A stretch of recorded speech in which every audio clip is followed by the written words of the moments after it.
تو جو اللہ جب بلاتے ہیں اس بلانے کو کیا کہا جاتا ہے؟ اذان. اذان بڑی زبردست چیز ہے. مجھے تو حقیقت بتاؤں، جو میرے جیسا نالائق جو نماز کی ٹوٹی پھوٹی اہمیت اللہ نے ہمارے دل میں پیدا کی نا، وہ اذان کی وجہ سے، کہ اللہ کو نماز سے اتنی محبت ہے، اتنی محبت ہے، اتنی محبت ہے کہ ہر دفعہ پوری تقریر مؤذن سے کہلوائی جاتی ہے. دیکھو جب بھی کسی چیز کی طرف آپ لوگوں کو بلاتے ہیں، اگر وہ کام بار بار ہو رہا ہے نا، ایک دفعہ ہوگا تو آپ اناؤنسمنٹ کرتے ہیں، بار بار ہو رہا ہے تو ایک دفعہ کی اناؤنسمنٹ کافی ہوتی ہے. ایک دفعہ کی، جیسے آپ کی جب جاب لگتی ہے تو آپ کا باس آپ کو ایک دفعہ بتا دیتا ہے کہ بھئی 8 بجے سے ٹائم شروع ہوگا اور شام 4 یا 5 یا 8 بجے تک آپ کی ایک دفعہ اناؤنسمنٹ کیا ہے؟ بولو نا، کافی ہے، بس بتا دیا بھائی، سگنیچر لے لیے کہ بھئی یہ ٹائمنگ ہے. آپ یہ 9 بجے عام طور پہ دفتروں میں 9 بجے کا ٹائم ہوتا ہے، اور گورنمنٹ کے جو دفتر ہیں 3:30 پونے 4 بجے کا ٹائم ہوتا ہے اس میں شام کو. چھٹی کا ٹائم 4 بجے، پونے 4 بجے حاضری ہوگی اور 4 بجے چھٹی. بعض دفعہ تو آنے کا ٹائم 4 بجے ہوتا ہے، جانے کا صبح 9 بجے ہوتا ہے واپس، یعنی الٹا بھی چل رہا ہوتا ہے. جو پریکٹیکلی ہو رہا ہے نا کہ اس ٹائم پر آئے کہ جب جانے کا ٹائم گزر چکا تھا. ٹھیک ہے نا، 4 بجے جانے کا ٹائم تھا، 5 بجے پہنچ رہے ہیں. تو گورنمنٹ میں اللہ کا شکر ہے بہت ساری ہمارے ہاں سہولتیں ہیں الحمدللہ. تو ابھی بات سے بات نکلتی ہے، چھوڑو اس کو یار. بات تو سجدے کی چل رہی تھی نا. تو اللہ تعالیٰ نے، ہاں میں یہ عرض کر رہا تھا کہ آپ کو ایک دفعہ بتا دیا جاتا ہے بھائی یہ ٹائم ہے، اس پہ آ جانا. اب یہ تو نہیں ہوتا کہ جب 8 بجیں گے یا 9 بجے کا ٹائم آفس میں دیا ہے تو باس آپ کو فون کر کے بتا رہا ہو آ جاؤ ٹائم ہو گیا ہے. کبھی ہوتا ہے ایسے؟ نہیں ہوتا نا.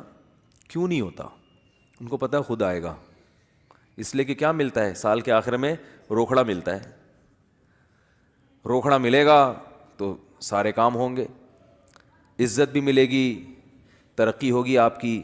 دیکھا جاتا ہے نا پرائیویٹ اداروں میں، تو دیکھا جاتا ہے، گورنمنٹ میں دیکھا جانا چاہیے کہ یہ اس کی حاضریاں کتنی ہیں اور کتنا کس نے کام کیا ہے. لہذا ان کو موٹیویٹ کرنے کے لیے آپ کو بار بار اناؤنسمنٹ کی ضرورت نہیں ہے. بار بار اناؤنسمنٹ کی ضرورت نہیں. ایک دفعہ اعلان دوبارہ کریں گے تو آپ ان کو بیوقوف بولو گے، یار بس سر آپ نے بتا دیا نا 9 بجے کا ٹائم ہے، بس کیا ہے بار بار بھونپو لے کے گھر پہنچ جاتے ہو ہیں، لاؤڈ اسپیکر لے کے میرے دروازے پہ کھڑے ہوتے 9 بج گئے ہیں. یہ جو سحری جگانے والے آتے ہیں نا، مجھے ان سے اسی وجہ سے الرجی ہے. اور بھائی ہمیں پتہ ہے یار سب کو، جس نے روزہ رکھنا ہے وہ اٹھ جائے گا. اب وہ پھر وہ جو گھومنا شروع کرتے ہیں محلے پڑوس میں، ایک گھر کا نمبر رات 2 بجے آ رہا ہے، دوسرے کا نمبر رات 4 بجے آ رہا ہے. سحری کا ٹائم 4 بجے شروع ہو رہا ہے تو 2 بجے ان کو کیوں اٹھا رہے ہو؟ یہ تو ایک بس عجیب سی ایک حساب کتاب ہے. تو خیر بار بار اناؤنسمنٹ نہیں کی جاتی، بار بار یاد دہانی نہیں کی جاتی. اور اللہ نے بھی باقی عبادتوں میں ایسے ہی کیا. رمضان کے مہینے کے بارے میں قرآن میں 2 آیتیں ہیں. ایک تو ہے فمن شہید منکم الشہر فلیصم. اللہ نے فرمایا ایمان والو تم پر روزے فرض کیے گئے جیسے کہ تم سے پہلی امتوں پہ فرض کیے گئے تھے. وہ فرض ہو گئے نا. دوسری آیت کیا؟ کب فرض ہوئے؟ شہر رمضان الذی انزل فیہ القرآن. رمضان کا مہینہ ہے. فمن شہید منکم الشہر فلیصم. جو پچھلی آیت میں اللہ نے فرمایا نا کہ روزے فرض ہوئے، تو اگلی میں بتا دیا کون سے مہینے میں؟ رمضان. جو رمضان کا مہینہ پائے اسے چاہیے کہ روزے رکھے. ایک دفعہ اناؤنسمنٹ ہوئی ہے بس، اس کے بعد دوبارہ قرآن میں اناؤنسمنٹ نہیں ہوئی. اور جب رمضان کا مہینہ آتا ہے تو پھر اسلام میں حکم بھی نہیں ہے کہ یاد دلاؤ. مؤذن کو حکم کے تمام حضرات سے گزارش ہے کہ رمضان کا مہینہ آ گیا ہے اور اللہ کی طرف سے اعلان ہے کہ اس مہینے میں سب روزے رکھو. کوئی اللہ کی طرف سے ایسی اناؤنسمنٹ ہوتی ہے؟ بھائی مسجد کے امام اپنی ذمہ داری پہ کسی کو یاد دلا دیں روزہ رکھو، ترغیب دیں، وہ ان کا کام ہے. اللہ نے کوئی لگے بندے الفاظ نازل نہیں کیے. لہذا مسجد کا امام یاد نہ بھی دلائے تو بھی کوئی گناہ گار نہیں ہے. اللہ کہتے ہیں میں نے قرآن میں جب بیان کر دیا نا بس صحیح ہے، سن لیا ان لوگوں نے، کافی ہے. حج کے بارے میں ایک آیت ہے قرآن میں جس میں فرضیت کا ذکر ہے، وَلِلَّهِ عَلَى النَّاسِ حِجُّ الْبَيْتِ مَنِ اسْتَطَاعَ إِلَيْهِ سَبِيلًا، لوگوں، اللہ کے لیے لوگوں پر لازم ہے کہ وہ بیت اللہ کا حج کریں جو وہاں جانے کی استطاعت رکھتے ہوں، ومن کفرا، جو استطاعت کے باوجود نہیں جائے گا، فإن اللہ غنی عن العالمین، اللہ کو اس کی پرواہ نہیں ہے۔ ایک آیت جس سے فرضیت ہے، دوسری آیت نہیں ہے۔ یہ تو ہے کہ ابراہیم علیہ السلام نے یوں کہا تھا، حج کے لوگوں کو کہا تھا کہ حج کرو، اللہ کا جو اپنا آرڈر ہے نا، جو اللہ کے اپنے کلام میں آرڈر ہے وہ ایک ہی ہے جہاں تک مجھے یاد پڑتا ہے۔ لیکن نماز، ایک تو قرآن میں جگہ جگہ بھر دی اللہ نے نماز کو، جہاں ایمان والوں کی صفات نماز پڑھتے ہیں۔ قرآن شروع کہاں سے ہو رہا ہے؟ الذین یقیمون الصلاۃ ومما رزقناہم ینفقون، ایمان والوں کا عقیدہ صحیح ہوتا ہے اور عمل میں کیا؟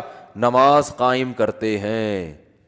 جہاں عمل کی بات آئے گی نا، نماز، جہاں جنتیوں کی صفات آئیں گی، نماز اور زکوٰۃ، زکوٰۃ بھی ہے ساتھ ساتھ، وہ کیوں ہے پھر کسی اور موقع پر بیان کروں گا انشاءاللہ۔ سب سے پہلے نماز پھر زکوٰۃ، سب سے پہلے نماز پھر اللہ کی راہ میں خرچ، یعنی زکوٰۃ یا اللہ کی راہ میں خرچ مختلف عنوانات سے، کہ نماز بھی پڑھتے ہیں اور خرچ بھی کرتے ہیں، دونوں کام چلتے رہتے ہیں ان کے۔ اس سے پتہ چلتا ہے کنجوس نمازی اللہ کو پسند نہیں ہے، یعنی نماز کے ساتھ سخاوت بھی ہے۔ تو لیکن نماز کو پہلے درجے پہ رکھا گیا ہے، وجہ کیا ہے اس کی؟ اتنا فوکس کیوں کیا جا رہا ہے، اتنا زیادہ اس کو ہائی لائٹ کیوں کیا جا رہا ہے؟ پھر چلو اللہ نے قرآن میں درجنوں جگہوں پر کہہ دیا نماز پڑھو، بار بار کہہ دیا نماز پڑھو نماز پڑھو، اتنا کہا ہے کہ اس سے زیادہ کوئی حکم قرآن میں ملتا ہی نہیں ہے۔ چلو اتنا زیادہ کہہ دیا، اب تو بار بار اناؤنسمنٹ کی ضرورت اور بھی نہیں ہے نا، اب تو بالکل ہی ضرورت نہیں ہے۔ دیکھو، آپ کے باس نے آپ کو بلایا دفتر اور آپ سے کہا کہ 9 بجے آپ نے پہنچنا ہے، ایک دفعہ کہہ دیا، اس کے بعد پھر آپ کو کہا میں دوبارہ کہہ رہا ہوں 9 بجے آپ کی ٹائمنگ شروع ہو جاتی ہے۔ سمجھ میں آ گئی بات؟ آپ نے کہا آ گئی۔ پھر تیسرے دفعہ کہہ رہا ہے میں بتاؤں کتنے بجے ٹائم ہے آپ کا؟ 9 بجے۔ 10 دفعہ جب کہہ دے گا نا 9 بجے، اب جب 9 بجیں گے تو آپ کو یاد نہیں دلائے گا، وہ کہے گا میں نے 10 دفعہ اسی لیے کہہ دیا تھا کہ دوبارہ مجھے یاد دلانے کی ضرورت نہ پڑے۔ اب آپ اگلے دن لیٹ ہو رہے ہو، 11 بجے پہنچ رہے ہو، تو وہ کہہ رہا ہے، وہ کہے گا کہ آپ کیوں لیٹ آ رہے ہو؟ آپ کو سر آپ نے 9 بجے مجھے یاد نہیں دلایا۔ وہ کیا کہے گا باس کہ بھائی جو پہلے دن میں نے 10 دفعہ کہا تھا نا 9 بجے، وہ اسی لیے کہا تھا کہ ایک دفعہ کہنا کافی تھا، مگر 10 دفعہ اس لیے ریپیٹ کیا تھا کہ دوبارہ یاد دلانے کی ضرورت نہ پڑے، آپ یہ نہ کہو کہ میں بھول گیا تھا۔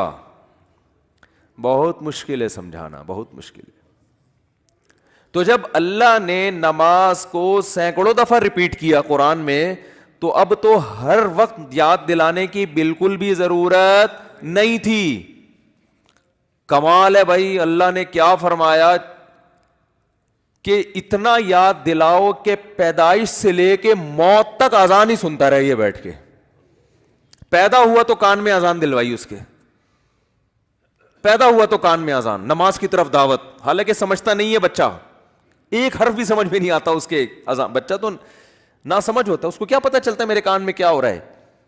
لیکن جب بڑا ہوتا ہے نا تو اس کو یہ جب یاد دلایا جاتا ہے کہ تیرے کان میں بھی اذان دی گئی تھی، دوسروں کو دیکھتا ہے تو اس کو پتا چلتا ہے کہ اللہ نے ابھی سے یاد دلا دیا ہے، تو پیدا ہوا ہے تجھے بتایا کہ نماز نہیں چھوڑنی، تو نے نماز نہیں چھوڑنی ہے تو نے۔ پھر فجر کے وقت الگ بلایا جا رہا ہے، جب ظہر کا ٹائم آتا ہے الگ۔ اچھا، اللہ نے نماز کا بھی ذکر کیا اور ٹائمنگ بھی قرآن میں بتا دی۔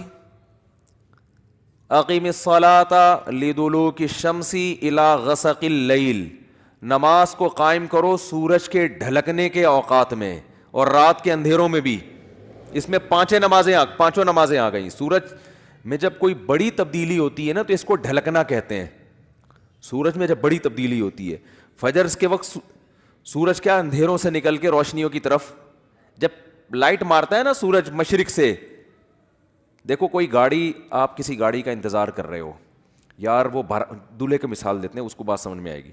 دولہا بارات کے انتظار میں ہے, ہال میں بیٹھا ہوا ہے, بارات آ رہی ہے کہ نہیں آ رہی ہے, ٹائم دیکھ رہا ہے, یار لیٹ, پہلے میں بہت لیٹ ہو گیا, مفتی صاحب کا بیان سن کے تو 45 سال میں شادی کر رہا ہوں, اوپر سے بارات لیٹ ہے. تو وہ فوراً دیکھتا رہے گا کہ بھئی ایک دم بسوں کی لائٹیں جو ہے نا گلی کے نکڑ پہ بس نظر نہیں آتی, لائٹنگ پہلے ہوتی ہے نا, لائٹنگ سے اندازہ ہو جاتا ہے کہ اب بارات پہنچنے والی ہے, پھر پٹاخے وٹاخے بعد میں. تو سورج کیا ہے, ایک دم غائب ہو جاتا ہے, اندھیروں میں دنیا ڈوب جاتی ہے. تو سب سے پہلے جو لائٹ مشرق کی طرف ظاہر ہوتی ہے, جو لائٹ یعنی اس طرح ہوتی ہے, وہ ایک تو عمودی لائٹ ہوتی ہے نا, عمود کو کیا کہتے ہیں, پرپینڈیکولر کہتے ہیں, ہم تو ٹریگنومیٹری پڑھ کے بھول گئے یار. ہاں ہاریزینٹل, میں لفظ بھول گیا ہوں, ہم نے بہت پڑھی ہے. ہاریزونٹل ایک ہوتا ہے, پرپینڈیکولر ایک ہوتا ہے بیس کہتے ہیں اس کو. بال چھوڑ لو, ٹریگنومیٹری پھر بعد میں پڑھیں گے. لمبی ایک لائن, ایک روشنی یوں آتی ہے, پھر ایک روشنی ایسے, جو یہ روشنی ہے نا اس کو صبح کاذب کہتے ہیں. صبح کاذب, یہ جھوٹی صبح ہے, یہ اس کی علامت نہیں ہے کہ سورج آ رہا ہے ابھی. اس کے بعد جب ایک دم افق پہ مشرق یعنی مشرق کی طرف آسمان کے کنارے پہ جو ایسے لائٹ پھیلتی ہے نا, یہ وہ والی لائٹ ہے جو بارات آتے ہوئے ٹرک جو بس مارتی ہے نا لائٹ, اب یہ آ گئی ہے, اس سے پہلے تو کوئی سگریٹ پی رہا تھا یا کیا کر رہا تھا. تو اس کو کہتے ہیں صبح صادق, سچی صبح. وہ پہلے والی صبح سے دھوکا ہوتا ہے کہ شاید سورج نکل رہا ہے, وہ اس لیے اس کو صبح کاذب کہا جاتا ہے. اور اس کے بعد آتی ہے صبح صادق. تو وہ جو لائٹ مشرق کی طرف پھیلتی ہے نا ایسے لمبائی میں, وہ اس کی علامت ہوتی ہے کہ اب وہ اندھیرے ختم, ایک دم سورج ایک ڈھلکنا شروع ہو رہا ہے نا, ایک دنیا میں ایک بہت بڑی چینجنگ آ رہی ہے. تو اللہ نے فرمایا جیسے ہی دنیا میں یہ چینجنگ آئے گی, تبدیلی آئے گی اس سے, سورج کے ڈھلکنے سے, تم نے کیا کرنا ہے اس موقع پر, نماز قائم کرنا ہے, اپنے رب کو یاد کرنا ہے, میرا رب مجھے رات کے اندھیروں سے نکال کے دوبارہ, کتنی بڑی خدا کی قسم, یہ سورج کا طلوع ہونا اتنی بڑی نشانی ہے اللہ کے وجود کی. ایتھیس اور ملحد پاگل ہوتے ہیں, مجھے لوگ کہتے ہیں ملحدوں پہ کو معاف کر دیں, بیان نہ کریں آپ, بہت بیان ہو گیا ملحدوں پر, لیکن بھائی کیسے یار چھوڑ دیں, اتنی بڑی خدا کی نشانیاں دیکھ کر جو بدبخت کہتے ہیں یہ آٹومیٹیکلی ہو رہا ہے. اور یار ایسا سسٹم, اتنا ایندھن اس کے اندر, ایسی روشنی, کیسا جیسے آپ تکے کو گھماتے ہیں نا جب پکاتے ہیں, کوئلے پہ جب تکا پکاتے ہیں, ادھر سے پک گیا, اب کیا کرو, گھماؤ, یہ خود بخود گھومتا ہے, گھمانا پڑتا ہے, یا ایسا سسٹم لگانا پڑے گا کہ گھومے. وہ سسٹم کوئی لگا کے دیتا ہے, تکے میں خود بخود اتنی عقل نہیں ہوتی کہ کروڑوں سال میں ترقی کرتے کرتے ایسا بن گیا کہ آٹومیٹک گھومنا خود بخود ہی شروع, یہاں سے پک گیا اب یہاں سے پکاؤ, ہے بھائی یہاں سے تو پک گیا اب کیا کرو, اب یہاں سے پکاؤ مجھے. تکا خود بخود کروڑوں سال میں بھی اتنا ذہین نہیں ہوتا, تو یہ سورج اور زمین اتنے ذہین کیسے ہو گئے کہ سورج گیا اور پوری دنیا کو لائٹ دیتا دیتا ساری دنیا میں کی فصلیں اگاتا, وٹامن ڈی پرووائڈ کرتے کرتے کرتے کرتے ابھی سورج امریکہ والوں کو نواز رہا ہے. اس وقت یہاں رات ہو رہی ہے نا, امریکہ میں دن ہے, سورج وہاں جا کے گوروں کو وٹامن ڈی دے رہا ہے, ان کی فصلوں میں جان پیدا کر رہا ہے. ہمارا نمبر, ابھی ہم تکے کی وہ والی سائڈ ہے جو انگارے کے دوسری طرف گئے ہوئے ہم لوگ, بھئی یہاں سے تو زمین پک گئی ہے, اب اس کو تھوڑا سا اندھیرے میں رکھو, اس کو پکانے کی ضرورت نہیں ہے. اب میرے اس طرح پکانے کی باتیں کرنے سے ایتھیس کو تپانے کا کام ہو رہا ہے. حقیقت ہے نا, جب سورج پکا رہا ہے اور ایتھیس ہمیں تپا رہا ہے, خود بھی تپ رہا ہے الٹی باتیں کر کے. تو یہ بھائی کیسا خوبصورت نظام ہے یار, سورج کا جو طلوع ہے نا, خدا کی قسم یہ اللہ کی بہت بڑی نشانی ہے. لاکھوں کروڑوں سال ہو گئے سورج کی حرکت میں کوئی تبدیلی نہیں ہو رہی. کتنا بڑا آگ کا ایندھن ہے, آگ کا ایندھن زمین سے لاکھوں گنا بڑا. اتنی آگ, اتنا ایندھن کہاں سے آ گیا؟ اسٹیل مل میں جو ایندھن جس سے لوہا پگھلایا جاتا ہے یہ آٹومیٹکلی پیدا ہو گیا, یہ اس کو پیدا کیا گیا ہے, یہ تو ڈالا جاتا ہے نا اس میں بھٹیوں کو جلانے کے لیے. سورج میں کہاں سے آ گیا؟ اتنی آگ برسا رہا ہے, اور ایسی لائٹ ہے اس کی کہ آپ جب سورج کی روشنی ہوتی ہے آپ کے ہزار وولٹ کے بلب فیل ہو جاتے ہیں, اس کو پتہ ہی نہیں چل رہا ہوتا کہ جل رہے ہیں کہ بجھ رہے ہیں. تو کیا تن تناتا ہوا شان کے ساتھ مشرق سے نکلتا ہے. تو اللہ نے کہا ابھی نکلنے سے پہلے پوری دنیا کا نظام چونکہ چینج ہو رہا ہے, اندھیروں سے ڈوب کے تم روشنیوں کی طرف آ رہے ہو, تو جو ملحد ہوگا, جو خدا کا انکار کرنے والا ہے, اسے اس سے کوئی غرض نہیں ہے کہ اللہ نے مجھے دوبارہ زندگی دی, دوبارہ سورج میری خدمت کے لیے طلوع ہو رہا ہے اور اس زمین کا نظام دوبارہ سے کیا ہو رہا ہے, چینج ہو رہا ہے. وہ تو پڑا وقت خواب خرگوش کے مزے لیتا رہے گا, کافر خدا کو یاد نہیں کرے گا. اور جو خدا کو مانتے ہیں, جو مشرک ہیں, وہ مندروں میں جا کے بتوں کے سامنے جھکیں گے, حالانکہ وہ تو خود پیدا کیے ہوئے ہیں ان بتوں کو اللہ نے. تبھی قرآن کہہ رہے لا تسجدوا للشمس ولا للقمر, سورج اور چاند کی خدمت کو دیکھ کے ان کو سجدہ مت کرو. واسجدوا للہ الذی خلقہن, سجدے کے لائق وہ خدا ہے جس نے سورج اور چاند کو بنایا ہے. ہندو کہتا ہے گائے ہماری بڑی خدمت کرتی ہے, گائے ہماری ماں ہے, ہمارا بھگوان ہے. او بھائی, جس خدا نے گائے کو تمہاری خدمت کے لیے بنایا ہے وہ ہے تمہارا اصل بھگوان, وہ ہے تمہارا اصل معبود. یہ گائے بنی نہیں ہے, بنائی گئی ہے. ایک میکینک نے گاڑی بنا کے آپ کو گفٹ دے دی, گاڑی کا شکریہ ادا کر رہے ہو آپ, ہیں بے وقوفی ہے یا نہیں ہے؟ ایک سائنٹسٹ نے گاڑی بنائی اور آپ کو دے دی, لو بھائی چلاؤ. ریوو بنائی, ریوو اس لیے کہہ رہا ہوں کہ مثال تو اچھی دینا آدمی. میں نے کہا ہے نا کہ دیکھو بعض لوگ, دیکھو غریب ہونا تو کوئی برائی ہے نہیں, ہمارے نبی صلی اللہ علیہ وسلم دنیا کے مسکین تھے. سوچ کا غریب ہونا کیا ہے, نقصان دہ. اس لیے میں انڈے والے برگر کی مثال نہیں دیتا, مثال ہمیشہ زنگر برگر کی ہوگی. کیا کھاؤ بے شک انڈے والا برگر, جیب میں دیکھو پیسے ہیں تو انڈے والا کھا لو, زنگر کے ہیں تو لیکن مثال ہمیشہ کس کی دو, زنگر کی. تو مثال اچھی گاڑی کی دینی چاہیے. اور اس میں ایک اور حکمت بھی ہے جو کبھی اور کسی اور وقت بتائیں گے انشاءاللہ. تو آپ کو کسی نے, کمپنی نے ریوو دے کے نا آپ کو گفٹ دے دی, لے بھائی.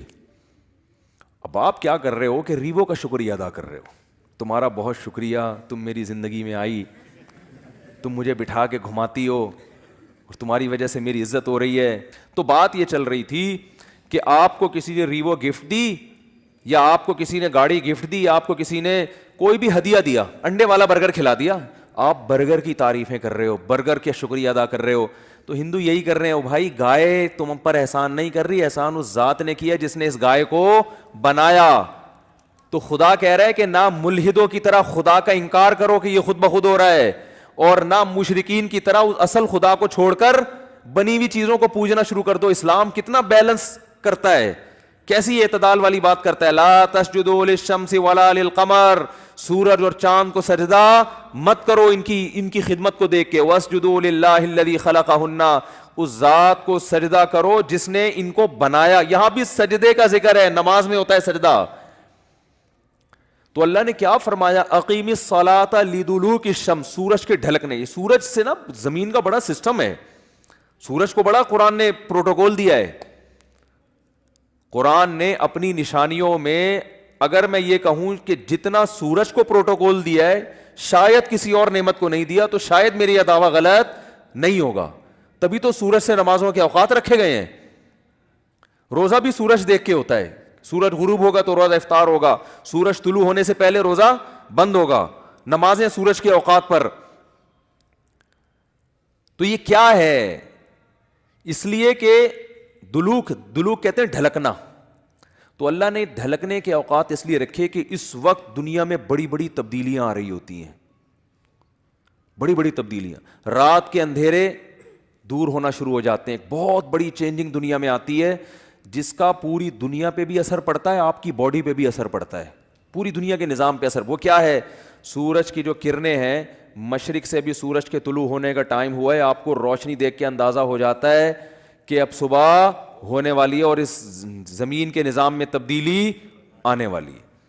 تو عقل مند لوگ کیا کرتے ہیں, اللہ نے فرمایا اس موقع پر تم نے کس کو یاد کرنا ہے, اللہ کو یاد کرنا ہے. کس طرح, جس طرح اللہ کہتا ہے میں بتاؤں گا اس طرح یاد کرنا ہے. کیونکہ اگر اللہ نہ بتاتا کس طرح یاد کرنا ہے, پھر ہم عبادت کے وہ طریقے نکال لیتے جو غیر مسلموں نے نکالے ہوئے ہیں عجیب عجیب سے. جب انسان کو پتہ نہیں ہوتا نا کیسے عبادت کرنی ہے, تو لوگوں کی رائے پہ چھوڑ دیا جاتا. فرض کریں اسلام کہتا بھائی صبح صبح سورج کے طلوع ہونے سے پہلے, صبح صادق کے بعد تم نے عبادت کرنی ہے. کیسے کرنی ہے, ہر آدمی اخپل طریقے سے کرے. تو لوگوں کے الگ الگ کانسیپٹ ہوتے. کچھ ایسے عبادت کرتے, وہ کہتے ہیں ہم اللہ کے لیے میلے کچیلے رہیں گے. یہ بھی ایک نظریہ ہے لوگوں میں.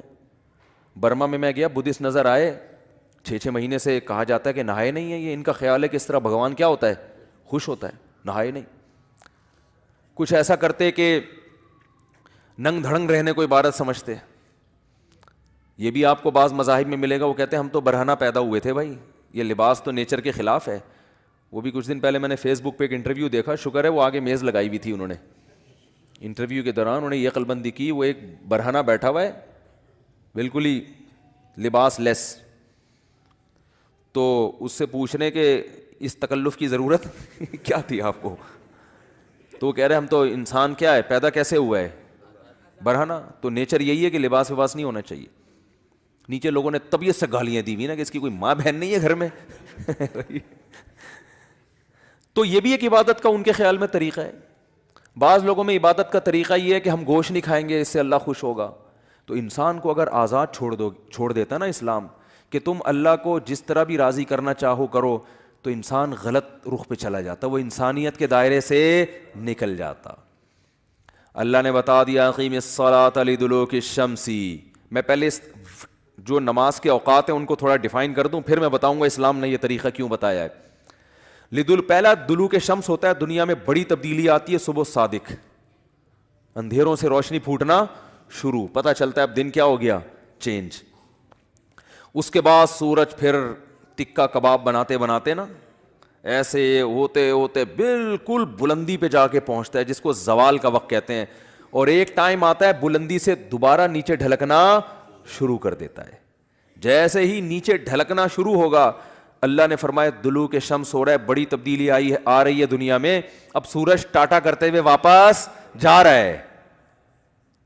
سورج ڈھلکنا دن یعنی جو رات, اس وقت جو انسان کی باڈی میں تبدیلی ہوتی ہے نا وہ, اور زمین میں وہ مکمل سارا سسٹم اس وقت چینج ہو چکا ہوتا ہے. تو اس وقت حکم دیا گیا یہاں بھی تمہیں کس کو یاد کرنا ہے, اللہ کو یاد کرنا ہے, کیونکہ تم اس کے ماننے والے, اس کا شکر ادا کرنا ہے. اس کے بعد پھر دوبارہ بڑی چینجنگ کب ہوتی ہے, عصر کے ٹائم پہ. امام حنیفہ بہت ذہین تھے, خدا کی قسم. جو امام ابو حنیفہ کا رحمہ اللہ کا فقہ غور سے پڑھے گا نا, اسے لگے گا امام صاحب کوئی چھوٹی موٹی چیز نہیں تھے. حدیث میں ہمیں نماز کے بارے میں, عصر کے بارے میں مثل اول بھی ملتا ہے, مثل ثانی بھی ملتا ہے. بخاری مسلم کی حدیثوں سے ہمیں پتہ چلتا ہے کہ جس ٹائم پہ ہمارے جو اہل حدیث حضرات عصر کی نماز پڑھتے ہیں نا, اس کا بھی ثبوت حدیث سے ہمیں ملتا ہے. اور یہی ٹائم امام شافعی کا بھی ہے, جو عصر بہت جلدی پڑھی جاتی ہے. پورے سعودیہ میں آپ نے دیکھا ہوگا بہت جلدی عصر پڑھ لیتے ہیں وہ. لیکن امام حنیفہ کی رائے یہ کہ دیر سے پڑھی جائے, جب ہر چیز کا سایہ دگنا ہو جائے. کتنا ہو جائے, دگنا. اب بہت سے حضرات کہتے ہیں امام حنیفہ نے اس حدیث کی مخالفت کر دی جس میں جلدی پڑھنے کا ہے. تو امام حنیفہ نے حدیث کی دونوں حدیثوں میں اس حدیث کو لیا جو قرآن کے زیادہ قریب ہے, کیونکہ سورج کا جو ڈھلکنا ہے نا, بڑی چینجنگ, یہ مثل اول پہ نہیں ہوتی, مثل ثانی پہ ہوتی ہے. یعنی جب ہر چیز کا سایہ آپ نے 1 فٹ کا اسکیل رکھا زمین پہ, جب اس اسکیل کا سایہ اتنا ہو جائے, دیکھیں جب سورج بالکل اوپر ہوتا ہے, اس بات کو ذرا ٹیکنیکل طریقے سے سمجھیں, سورج بالکل سر پہ ہوتا ہے تو ہر چیز کا سایہ 0 ہو جاتا ہے. کتنا ہو جاتا ہے, اگر آپ خط استوا پر ہوں, ایکویٹر پہ ہو نا, تو سورج جب بالکل آپ کے سر پہ ہوگا تو 1 فٹ اسکیل اگر ہے اس کا سایہ کتنا ہوگا, 0, کیونکہ بالکل اوپر ہے نا. اب جب ذرا سا ڈھلکے گا تو جیسے ہی تھوڑا سا ڈھلکا ہے ظہر شروع, اس پر پوری امت کا اتفاق ہے. پھر ڈھلکتے ڈھلکتے جب اس چیز کا سایہ اتنا ہو جائے جتنی وہ چیز ہے, یعنی 1 فٹ چیز کا سایہ 1 فٹ ہو جائے, تو جمہور علماء کہتے ہیں عصر کا ٹائم شروع ہو گیا. اور بخاری کی حدیث بھی ہے اس پر. لیکن بخاری ہی کی دوسری حدیث سے پتہ چلتا ہے کہ ایسا نہیں ہے, بخاری مسلم کی. چونکہ ابھی میرا یہ ٹاپک نہیں ہے اس لیے میں حدیثیں پیش نہیں کر رہا, ورنہ پورا وہ ٹاپک اختلافی مسئلے پہ چلا جائے گا. اس سے پتہ چلتا ہے کہ نہیں, ابھی عصر کا ٹائم شروع نہیں ہوا, بلکہ ہر چیز کا سایہ جب دگنا ہو جائے گا, 1 فٹ کی چیز ہے اس کا سایہ کتنا ہو جائے, 2 فٹ, تو عصر کا ٹائم شروع ہوتا ہے. اس وقت عصر کا ٹائم شروع. یہ امام ابو حنیفہ کا قول ہے, راجح قول. کہ بہتر یہ ہے, افضل یہ ہے کہ عصر کی نماز اس وقت پڑھی جائے, اس سے پہلے پڑھنا فتویٰ اس پر ہے کہ جائز تو ہے مگر بہتر نہیں ہے. تبھی ہمارے ہاں ہندوستان پاکستان میں دیر سے عصر ہوتی ہے. عرب کنٹریز میں چونکہ فقہ حنبلی کو فالو کرتے ہیں نا, شافعی اور حنبلی, وہ جلدی, اہل حدیث بھی جلدی پڑھتے ہیں. لیکن قرآن میں اگر آپ غور کرو گے تو قرآن سورج کے ڈھلکنے پر, اور یعنی کوئی بڑا تغیر ہونا چاہیے زمین میں, تو وہ جو بڑی چینجنگ ہے نا اس وقت نہیں ہوتی جب ہر چیز کا سایہ ایک مثل ہو, بلکہ وہ اس وقت ہوتی ہے جب ہر چیز کا سایہ کیا ہو, دو مثل. اس وقت ٹائم بہت چینج ہو چکا ہوتا ہے. جب ہر چیز کا سایہ ایک مثل ہوتا ہے تو ٹائم میں چینجنگ نہیں ہوتی. یعنی ایک عام آدمی سے آپ پوچھیں گے تو وہ ٹائم بتا بھی نہیں سکتا, یعنی وہ اندازہ بھی نہیں لگا سکتا کہ یہ ظہر ختم ہوئی ہے یا عصر شروع ہوئی ہے کہ نہیں ہوئی ہے. جبکہ جو عصر, جب سورج میں تپش بالکل کم ہو جاتی ہے سورج کی, اس وقت کائنات میں بڑی تبدیلی ہو چکی ہوتی ہے. تو امام صاحب کی دلیل یہ ہے کہ اس کائنات میں جب بڑی چینجنگ ہوگی سورج کی حرکت کی وجہ سے, تو نماز کا ٹائم, کسی نہ کسی نماز کا ٹائم آ رہا ہوگا, تو وہ چینجنگ مثل اول پہ نہیں ہوتی بلکہ مثل ثانی پہ ہوتی ہے. اور ایک اور بھی حدیث ہے امام حنیفہ کی دلیل, بخاری مسلم کی بات چل پڑی ہے, لوگ کیونکہ کلپ بنا کے مارکیٹ میں چلا دیتے ہیں نا, پھر ادھوری دلیل آتی ہے. حدیث میں آتا ہے آپ صلی اللہ علیہ وسلم نے فرمایا, بخاری مسلم کی حدیث ہے, کہ میری اور پچھلی امتوں کی مثال اس مزدور کی ہے کہ ایک مزدور نے فجر سے لے کے ظہر تک کام کیا, اجر ایک قرات ملا. ایک نے ظہر سے لے کے عصر تک کام کیا, اجر ایک قرات ملا. اور ایک نے عصر سے لے کے مغرب تک کام کیا, اجر 2 قرات ملا. تو آپ نے فرمایا کہ عمل قلیلا و اجر کثیرا, جو فجر سے لے کے ظہر تک کام کر رہا ہے بہت زیادہ کام کرے گا مگر اجر کتنا, 1 قرات. جو ظہر سے لے کے عصر تک کام کر رہا ہے عمل حدیث کے مطابق بہت زیادہ کر رہا ہے, اجر کتنا مل رہا ہے, 1 قرات. لیکن آپ نے فرمایا جو عصر سے مغرب کر رہا ہے, عمل کثیرا عمل قلیلا, عمل بہت تھوڑا کیا, اور اجیرا کثیرن, اجر زیادہ ملا. یہ حدیث کے الفاظ ہیں. تو پچھلی امتیں کیا ہیں, یہود و نصارہ. یہودیوں نے فجر سے لے کے ظہر تک عمل کیا, عمل 1 روپیہ ملے گا ان کو, ایک مثال دے رہا ہوں روپے سے. عیسائی نے بھی بہت لمبا عمل کیا, ظہر سے عصر تک عمل, ثواب کتنا مل رہا ہے, 1 روپیہ. اس امت نے بہت تھوڑی دیر عمل کیا مگر اجر کیا مل رہا ہے, دگنا. تو یہود و نصارہ اللہ سے کہیں گے اللہ ہم عمل زیادہ کر رہے ہیں اجر کم, یہ عمل کم کر رہے ہیں اجر زیادہ. تو اللہ فرمائیں گے کہ میں تم پہ ظلم نہیں کر رہا, تمہیں تمہارے عمل کا پورا بدلہ دے رہا ہوں. اس امت کو تھوڑے عمل پہ جو میں اضافی دے رہا ہوں تو یہ میری مرضی ہے, یہ میرا فضل ہے. بھائی ایک مزدور سے 1 گھنٹہ گڑھا کھدوائیں, اجرت طے ہوئی 100 روپے, وہ دے دیا آپ نے. اس سے آدھا گھنٹہ گڑھا کھدوا کے اجرت طے 100 تھی لیکن آپ نے 500 روپے پکڑا دیے, تو 100 والا اعتراض تھوڑی کرے گا. آپ کہیں گے بھائی تمہیں تو پوری اجرت مل گئی نا, اب یہ ہماری اس سے تعلقات ہیں, ہم نے اس کو ڈبل دے دیا. تو یہ مثال فٹ بیٹھ ہی نہیں سکتی کہ اگر ہم عصر کو مثل اول پہ پڑھیں گے, کیونکہ پھر ظہر اور عصر کا جو فاصلہ ہے وہ اور عصر اور مغرب کا فاصلہ تقریباً برابر ہو جائیں گے. نہیں آ رہی بات سمجھ میں؟ اس سے پتہ چلتا ہے عصر اور مغرب کا فاصلہ کم ہے اور ظہر اور عصر کا زیادہ ہے. تو یہ حنفیہ جو امام ابو حنیفہ جو ٹائم بتاتے ہیں نا عصر کا, اس ٹائم پر تو یہ مثال فٹ بیٹھتی ہے. اور جو جمہور کا مسلک ہے کہ جلدی پڑھنا, اگر اس میں عصر کو اصل وقت مانا جائے تو اس پہ یہ مثال فٹ بیٹھتی نہیں ہے, کیونکہ اس میں ظہر عصر اور عصر مغرب کا فاصلہ تقریباً برابر ہو جائے گا, یہ مثال ہی نہیں منطبق ہوتی. تو اس لیے 1-2 حدیثیں سن کے مجتہدین سے بدگمان مت ہوا کرو اور فنڈر بننے کی کوشش مت کیا کرو کہ حدیث بھی پیش کی, حدیث نمبر بھی پیش کر دیا, حوالہ بھی پیش کر دیا, اب کیا رہ گیا سوائے اندھی تقلید کے. او بھائی یہ اندھی تقلید نہیں ہے, یہ تقلید علی وجہ البصیرہ ہے. جس امام کو ہم فالو کر رہے ہیں نا وہ چھوٹا موٹا امام نہیں ہے, وہ بہت ذہین ہے, اور وہ سب سے پہلے قرآن کو فوکس کرتے ہیں. اور قرآن سے بھی پتہ چلتا ہے کہ سورج کے ڈھلکنے میں جو اوقات میں بڑی تبدیلی آنی چاہیے, بڑی تبدیلی مثل اول پہ نہیں ہوتی بلکہ مثل ثانی پہ ہوتی ہے. دیکھو نا صبح صادق کے وقت بہت بڑی تبدیلی ہوئی ہے نا, اندھیرا ختم ہو رہا ہے, سورج نکلنے والا ہے. ظہر کے وقت بہت بڑی تبدیلی ہوئی ہے, سورج بالکل فل تماتم چمک رہا ہے, ٹھیک ہے نا. مغرب کے وقت بھی بڑی تبدیلی ہوئی ہے, ایک دم کیا ہو گیا, پورا سورج ہی مارکیٹ سے شارٹ ہو گیا, لیکن ابھی روشنی اس کی باقی ہے افق میں. عشاء میں کیا ہے, وہ روشنی بھی ختم, سورج اپنے تمام تر لوازمات کے ساتھ مارکیٹ سے شارٹ ہو گیا ہے. یہ بڑی تبدیلی ہے, یعنی جو اس کے لوازمات تھے, روشنی کی کرنیں باقی تھی, وہ بھی ختم. تو عصر میں بھی بڑی تبدیلی ہے کہ جو سورج میں تپش تھی نا, تیزی, وہ تیزی سورج میں کیا ہو گئی ہے, ختم ہو گئی ہے. تو وہ جب دیر سے اثر ہوگی تو اس میں ہوتی ہے. ہاں اتنی دیر نہ ہو کہ مکروہ وقت شروع ہو جائے. تو خیر یہ تو درمیان میں غریبی میں بات آ گئی.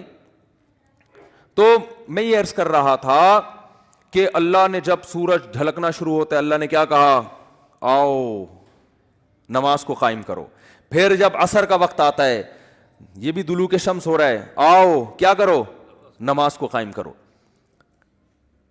تو اللہ تعالیٰ نے خود عبادت کا طریقہ بتا دیا. اخپل طریقے سے اگر ہمیں حکم دے دیا جاتا ہے نا تو دیکھو پوری دنیا میں جو لوگ اخپل طریقے سے عبادت کر رہے ہیں ان کا حال کیا ہے. عیسائیوں نے تبدیلی کی, چرچ میں جا کے انہوں نے حضرت عیسیٰ نے جو نماز کا طریقہ بتایا تھا اس کو کیا کر دیا؟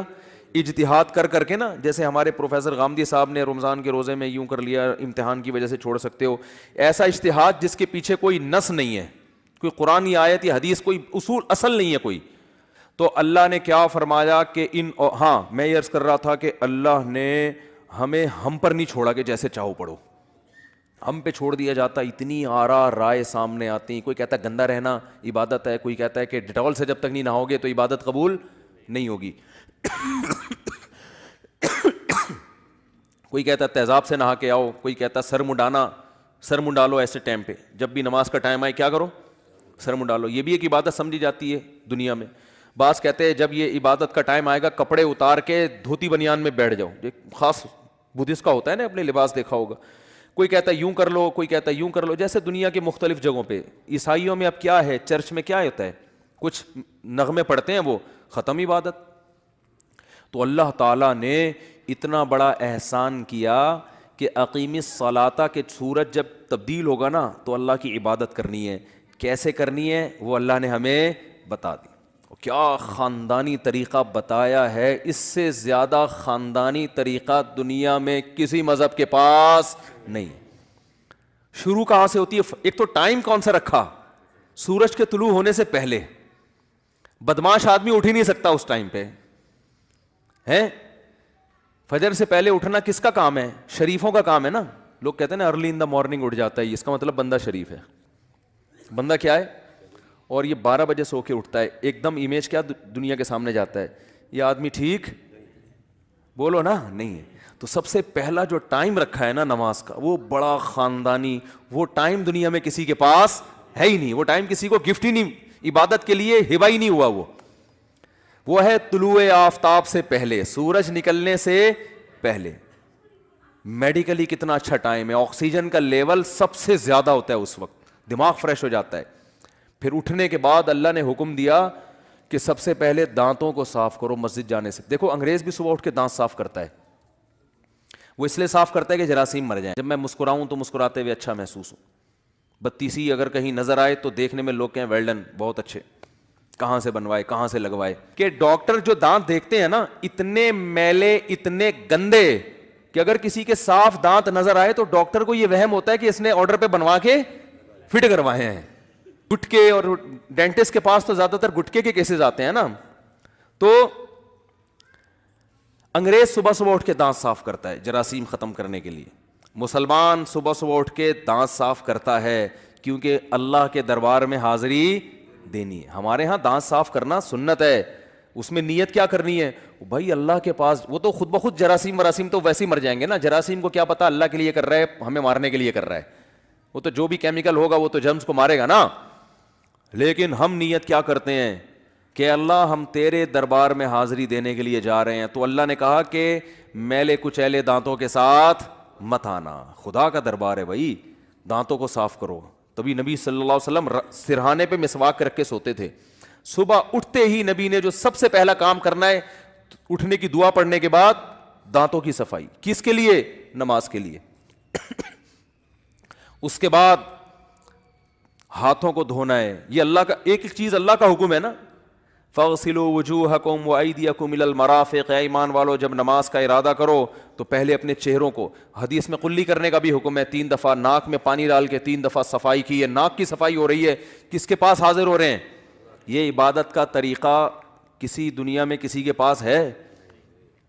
اور یہ انسان کا بنایا ہوا ہو ہی نہیں سکتا, کیونکہ انسان کے بنائے ہوئے جو ہم نے دیکھے ہیں نا ان میں یہ حسن و جمال نہیں ہے. اور محمد صلی اللہ علیہ وسلم جو نہ کسی یونیورسٹی میں پڑھے نہ اسکول میں پڑھے, وہ کیسے اتنا اچھا طریقہ نکال سکتے ہیں بھائی. اور ایسے عربوں کو بیان کر رہے ہیں جن کے ہاں سب سے مہنگی چیز پانی تھا. عرب میں پانی بہت کم تھا, انہیں دن میں 15 دفعہ منہ دھونے کا حکم دیا جا رہا ہے, دن میں 15 دفعہ ناک صاف کرنے کا پانی کے ذریعے حکم دیا جا رہا ہے, دن میں 15 دفعہ ان کو کلی کرائی جا رہی ہے, دن میں 15 دفعہ بازو دھونے کا حکم دیا جا رہا ہے, دن میں 15 دفعہ پاؤں دھونے کا حکم دیا جا رہا ہے. تو ایسی قوم کو جن کے پاس پانی کی بے انتہا قلت ہے, تو یہ خود علوم نبوت جو ہے نا, یہ خود دلیل نبوت ہیں. نبی کی تعلیمات خود اس بات کی علامت ہے. کوئی غور کرے گا تو یہ سچے پیغمبر کی علامت ہے, یہ کسی انسان کی گڑی ہوئی چیزیں نہیں ہو سکتی. تو کیسے صبح صبح دانت صاف کیے, کلی کی, غرارے کیے, ناک میں 3 دفعہ اچھی طرح سے پانی ڈالا, پھر 3 دفعہ اچھی طرح سے چہرے کو دھویا, اور وہمی نے 36 دفعہ دھویا. اگر وہمیوں کو بھی آپ شامل کر لیں تو پھر تو صفائی ہی صفائی ہے. پھر جناب بازو دھوئے, پھر سر کا مسا. سر کو دھونے کا حکم کیوں نہیں دیا؟ کہ ایک کام پوری زندگی کرنا ہے تو دھونے میں ٹینشن زیادہ ہے. بال آپ نے رکھے ہوئے, سکھانے پڑیں گے آپ کو, ٹائم لگے گا اس میں, سردی ہے, بعض دفعہ بیمار ہو جاتا ہے, تو آسان, یعنی صفائی کو بھی پیش نظر رکھا جا رہا ہے اور آسانی کو بھی. کتنی ٹینشن میں نہ ڈال دو, ٹینشن میں. تو سر کے بارے میں کب مسا کر لو. پاؤں کو دھونے کا حکم دیا, اور پھر اس کے بعد مسجد میں آتے ہیں. عبادت کا طریقہ کتنا خوبصورت بتایا ہے کہ ایک شخص امام بنے گا اور باقی صف بستہ ہو کے اس کے پیچھے کھڑے ہو جائیں گے. آپ صلی اللہ علیہ وسلم جب مسجد میں آتے تو صحابہ کو دیکھ کے فرماتے ہیں, الا تصفون کما تصف الملائکہ, تم ایسے صفیں کیوں نہیں بناتے جیسے فرشتے صفیں بناتے. اللہ کو ڈسپلن اتنا پسند ہے کہ فرشتے بھی جب اللہ کی عبادت کرتے ہیں, اللہ کہتے ہیں لائن میں لگ کے کرو. تو صبح صبح ڈسپلن سکھایا جا رہا ہے کہ نہیں سکھایا جا رہا؟ اور جتنا بد نظم مسلمان ہے دنیا میں, اتنا بولتے کیوں نہیں بھائی؟ کوئی کام لائن میں لگ کے نہیں ہوتا, کوئی کام. اور پھر نبی جب صفیں سیدھی ہوتی نا تو آپ صلی اللہ علیہ وسلم بہت اہتمام سے اس کو, لائن کو بالکل سیدھا کرتے تھے. کہیں کسی کا سینہ آگے نہ نکلا ہوا ہو, کہیں پیچھے نہ ہو, بہت سیدھی لائن ہوتی تھی. اور اتنی تاکید کی, فرمایا کہ اگر تم اپنی صفوں کو سیدھا نہیں کرو گے, اس بات کا خطرہ ہے تمہارے دل اللہ ٹیڑھے کر دے گا آپس میں. ایسے لائن بنا کے صبح صبح ایک امام وہ سورہ فاتحہ پڑھ کے اللہ سے پھر وہ الفاظ بتا دیں کہ ورڈنگ کیا ہونی چاہیے تمہاری. وہ شروع کہاں سے ہوگی؟ الحمدللہ رب العالمین, تمام تعریفیں اس اللہ کے لیے جو تمام جہانوں کا پالنے والا. اس سے زیادہ خدا اور معبود کی تعریف کے اس سے اچھے الفاظ ہو نہیں سکتے. اور پھر عربی میں, اس میں ویسے ہی ایک روحانیت, ایک حسن ہے. میں کہتا ہوں اگر اللہ ہمیں عبادت کا حکم دیتا کسی اور زبان میں, وہ چاشنی جو مزہ الحمدللہ رب العالمین کہنے میں ہے, خدا کی قسم یہ عربی میں ہی مزہ آئے گا, کسی اور زبان میں یہ لذت اور چاشنی ہے ہی نہیں. عربی تو ایسی زبان ہے, گالیاں بھی دے رہا ہوں نا, لوگ ہاتھ اٹھا کے دعا مانگنا شروع کر دیتے ہیں. وہ ایک آدمی نے کہیں لکھا ہوا تھا نا عربی, تو جا کے چوم رہا تھا, اس نے کہا لکھا ہوا ہے یہاں لیٹرین ہے, بیت الخلا ہے یہاں. وہ ایک آدمی کہیں گالیاں دے رہا تھا عربی کسی کو, واللہ انتا, اب تو میں گالیاں تو نہیں دوں گا نا یہاں بیٹھ. تو وہ دوسرا کہتا ہے پاکستانی, کیا میرے لیے بھی دعا کرنا یار, آپ اس کے لیے اتنی دعائیں دے رہے ہیں. زبان میں لذت ہے, چاشنی ہے. آپ دیکھو امام حرم جب عربی میں دعا مانگتے ہیں کیا خوبصورت, اس میں ایک عجیب نورانیت پیدا ہوتی ہے. وہ اردو, پشتو, پنجابی میں نہیں ہو سکتی, وہ انگلش میں نہیں ہو سکتی. ایسی زبان کی اللہ نے سلیکشن کی. آپ دوسری زبانوں کو اٹھا, ہندو کی دیکھ لو, وہ چاشنی, وہ لذت نہیں ملے گی آپ کو, کسی بھی زبان میں نہیں ہے. قرآن عربی میں انسان پڑھتا ہے, سورہ مریم دیکھو, کاف ہا یا عین صاد, ذکر رحمت ربک عبدہ زکریا اذ نادى ربہ نداء خفیا قال رب انی وہن العظم منی واشتعل الرأس شیبا ولم اکن بدعائک رب شقیا. ایسے خوبصورت الفاظ ہیں کہ جب حضرت جعفر طیار نے نجاشی بادشاہ کے سامنے سورہ مریم پڑھی ہے نا, وہ پھوٹ پھوٹ کے رونے لگا, اس کی داڑھی تر ہو گئی, بھیگ گئی داڑھی. جتنے پادری بیٹھے تھے سارے رونے لگے. میرا جو جمعے کا خطبہ ہے نا انٹرنیٹ پہ پہلے ڈالا ہوا تھا, ہم نے نکال دیا, پھر وہ اس کے نیچے انگریزوں کے کمنٹس میں نے دیکھے کہ یار ہمیں ایک لفظ بھی سمجھ میں نہیں آ رہا مگر یہ مزہ بہت آ رہا ہے اس کو سننے میں. گوروں کے کمنٹ میں نے خود پڑھے ہیں. وہ عربی کا خطبہ, تو وہ خطبہ سمجھ میں نہیں آ رہا پھر بھی مزہ. اور یہ مزہ وہ نہیں ہوتا جو موسیقی میں ہوتا ہے. موسیقی کی لذت اور طرح کی ہے, اور روحانیت کی جو لذت ہے وہ بالکل اس سے الگ ہے. تو خطبہ ہے کوئی گانا تھوڑی ہے جو اس میں کوئی لذت ہو. کتنے لوگ ہیں تبلیغی جماعتیں جب باہر جاتی ہیں وہ بتاتے ہیں ایسے واقعات کہ کوئی ہم نے گوروں کو قرآن سنتے ہوئے یہ جو قاری عبد الباسط تھا نا, ضیاء الحق ان کو اپنے ساتھ لے جایا کرتے. ضیاء الحق اپنے ساتھ قاری عبد الباسط کو لے کے جاتے تھے. رشیا لے کر گئے ہیں اپنے ساتھ. قاری عبد الباسط نے وہاں تلاوت کی ہے, رشین دہریے جن کو قرآن کا ایک حرف بھی سمجھ میں نہیں آیا, لیکن ہم چھوٹے تھے اس وقت یہ خبر مشہور ہوئی تھی, کئی دہریے مسلمان ہو گئے کہ یار یہ کیسا کلام ہے یار, اس میں کیا لذت ہے. یہ 1400 سال پہلے اتنا خوبصورت کلام, اور جو پیش کر رہے ہیں وہ لکھنا پڑھنا بولو نہیں جانتے. اور اس کلام کی پھر احکامات کو دیکھ لو, وہ اس سے زیادہ خوبصورت. کیسے پیارے احکام دیے ہیں قرآن نے. وراثت کا حکم اٹھا کے دیکھ لو, نماز کا, زکوٰۃ کا, رشتہ داری جوڑنے کا حکم بھی پیارے, الفاظ بھی پیارے, ورڈنگ بھی پیاری, ان کو پیش کرنے کا طریقہ بھی بہت پیارا. کوئی فحش لفظ نہیں ہے قرآن میں, کوئی بیہودہ لفظ نہیں ہے, کنایوں میں بات کرتا ہے قرآن. کیا ہے زبردست. تبھی تو وہ حضرت جعفر طیار نے جو تقریر کی تھی نا, انہوں نے کہا تھا کہ ہم تو مردار کھاتے تھے. جو نبی نے جس پہ قرآن نازل ہو اس نے ہمیں بتایا کہ یہ مردار انسانوں کے کھانے کی چیز نہیں ہے. یعنی حکام بھی پیارے. تو اللہ نے ہمیں حکم دیا نماز جو ابتدا ہوگی الحمدللہ رب العالمین. کیسا پیارا لفظ ہے. تمام تعریفیں اس اللہ کے لیے جو تمام جہانوں کا پالنے والا ہے. ملحدین کی دم پہ پاؤں رکھ دیا ہے. ٹھیک ہے نا, جو خدا کا انکار کرتے ہیں. ارے ہم انکار نہیں, ہم تو مانتے بھی ہیں, اور صرف خالی پیلی زبان سے نہیں مانتے, اپنی میٹھی ترین نیند کو قربان کر کے. وہ جو مؤذن جو بیچارہ 5,000 10,000 تنخواہ لے کے حی علی الصلاۃ کہہ رہے ہیں نا, دو بڑے بڑے تھانے دار بھی بعض دفعہ بلاتا ہے نا ایس ایچ او, پبلک نہیں جاتی کہ بھئی آپ کو ایس ایچ او نے بلایا, تو آپ چونکہ ڈی ایس پی کے بیٹے ہیں آپ فون کر دیتے ہیں کہ میں نہیں آ رہا. ایس ایچ او کہتے ہیں کیوں نہیں آ رہا؟ کہتے ہیں ڈی ایس پی صاحب کا بیٹا ہوں. کہہ رہے بس وہیں رہو, میں خود ہی آ جاتا ہوں آپ سے ملنے کے لیے. ہر فنٹر سے بڑا بھی کوئی فنٹر ہے نا دنیا میں. لیکن ایک گاؤں دیہات کا مؤذن, پھٹی پرانی چپل, وہ مسجد میں آ کے اعلان کرتا ہے حی علی الصلاۃ, اور اس کی دعوت پر ڈاکٹر بھی لبیک کہتے ہیں, اس کی دعوت پر آرمی کے آفیسر بھی لبیک کہتے ہیں, اس کی دعوت پر جو ہے وہ انجینئر بڑے بڑے وہ بھی لبیک کہتے ہیں, اس کی دعوت پر بڑے بڑے لوگ بادشاہ بھی لبیک کہہ کے مسجد کی طرف جا رہے ہوتے ہیں, کیونکہ پتہ ہے کہ یہ دعوت اس کی نہیں ہے. یہ بیچارہ غریب ہمیں اگر بلائے تو ہم تو پولیس کے کہنے پہ نہیں جاتے, اس کے کہنے پہ کیوں جائیں گے. ان کو یقین ہوتا ہے کہ یہ دعوت کس کی طرف سے دی جا رہی ہے, حی علی الصلاۃ کی, یہ خدا کی طرف سے دعوت دی جا رہی ہے.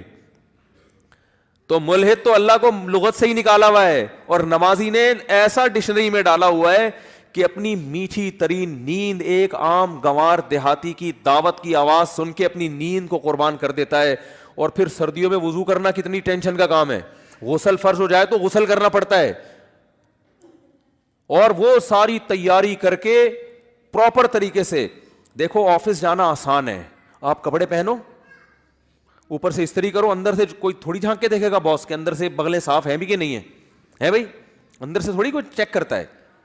لہذا آفس تیار ہو کے جانا, شادی میں دولہا بن کے جانا بھی بہت آسان ہے. ڈیٹول سے اپنا منہ یوں یوں یوں کرو, تیزاب تھوڑا سا چھڑکو, بالکل جراثیم صاف, اور یوں چڑھاؤ, پہنچ جاؤ. لوگ دیکھیں گے ماشاء اللہ دولہا بڑا چمک رہا ہے. لیکن اللہ نے کہا نا نا نا نا نا, اوپر سے نہیں, اندر سے صاف. اوپر سے بھی ہونا ہے, پہلے اندر سے. بال بڑھ گئے ہیں, نماز مکروہ ہوگی. دانت گندے ہیں, نماز مکروہ ہوگی. پیاز کی بو آ رہی ہے, نماز مکروہ ہوگی. اس بو کو ختم کرو. گٹکے نسوار کی بو آ رہی ہے, ختم, اس کو ختم کرو پہلے. پیشاب کا قطرہ نکل گیا ہے, وضو ٹوٹ گیا آپ کا. نجاست پھیل گئی ہے, اس کو کپڑوں سے دھو, اپنے ازار کو پاک کرو. حالانکہ بھائی نہ بدبو آ رہی ہے نہ کوئی دیکھ رہا ہے, نہ آپ کے کپڑوں پہ چونکہ پیشاب لگا ہوا ہے, پبلک تو نہیں دیکھ رہی, نہ بو آ رہی ہے, کپڑے گندے ہیں, اس کو صاف کرو. تبھی تو نمازی بیٹھا ہوتا ہے واش روم میں شلواریں کندھوں پہ لٹکا کے رگڑ رہے ہوتے ہیں. جو وہمی ہوتے ہیں وہ زیادہ ہی کر رہے ہوتے ہیں. ورنہ کیا مسئلہ ہے, انگریزوں کی طرح ہم بھی جائیں واش روم میں, ایک جناب پیشاب کیا اور نکلے. گورے تو میں نے تو دیکھا ہے, باہر ملکوں میں گیا ہوں, گورے تھوڑی اتنی ٹینشن کے بیٹھے ہوئے ہیں, انتظار کر رہے ہیں کہ کب قطرے آنا ختم ہوں گے, پھر ہم استنجا کر کے باہر نکلیں گے. گورا کیا کرتا ہے, جایا کھڑے اس نے پیشاب کیا, چھینٹیں پڑوسیوں پہ پڑ رہی, ویسے اتنے صاف نیٹ کلین گورے جو ہے نا ویسے آپ دیکھو ایسے ہر چیز, وہ انہوں نے تو باقاعدہ ان کے یہاں تو وہ ہوتے ہیں جراثیم مارنے والے کیمیکل ہوتے ہیں, اس سے وہ ہاتھ صاف کر کے پھر کھاتے ہیں. ایک طرف اتنی صفائی ہے, لیکن جب واش روم جائیں گے 6 مہینے ہو گئے پانی کا استعمال کسی قسم کے واش روم میں نہیں ہو رہا. یعنی ایک تو چھوٹا واش روم ہوتا ہے, ایک بڑا واش روم ہوتا ہے. There are 2 types of washrooms. میں سمجھتا تھا چھوٹے واش روم میں نہیں استعمال ہوتا, پتہ چلا جب بڑے واش روم میں بھی پانی کا استعمال نہیں, وہ بھی ٹیشو سے چل رہا ہے حساب کتاب.